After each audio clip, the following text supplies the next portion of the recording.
আসসালামু আলাইকুম ওয়া রাহমাতুল্লাহ। সবাই কেমন আছেন? আজকে আমি একটা ড্রাগন ফল নিয়ে কথা বলবো।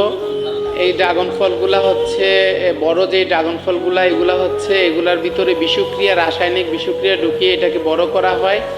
এটা 400 গ্রাম, 500 গ্রাম, 600 গ্রাম হয়। কিন্তু দয়া করে আল্লাহর হস্তে এটা খাবেন না। এটা খাইলে আপনার কিডনিতে সমস্যা হবে, হার্টের মধ্যে সমস্যা হবে, ফুসফুসের মধ্যে সমস্যা হবে, আপনার রক্তনালীতে প্রবলেম হবে।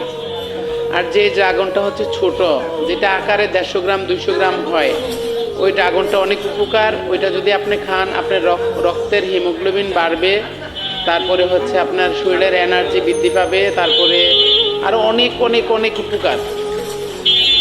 আমাদের বোনদের সিজার করানো হয়, সিজার করালে ডাক্তারেই বলে প্রথম যে আপনি ড্রাগন খাবেন, তারপরে আপনার হলুদ যে ফলগুলো আছে এগুলা খাবেন, লাল যে ফলগুলো আছে এগুলা খাবেন। তো ড্রাগনটা সবার খুব পছন্দের ছিল বাংলাদেশের মধ্যে।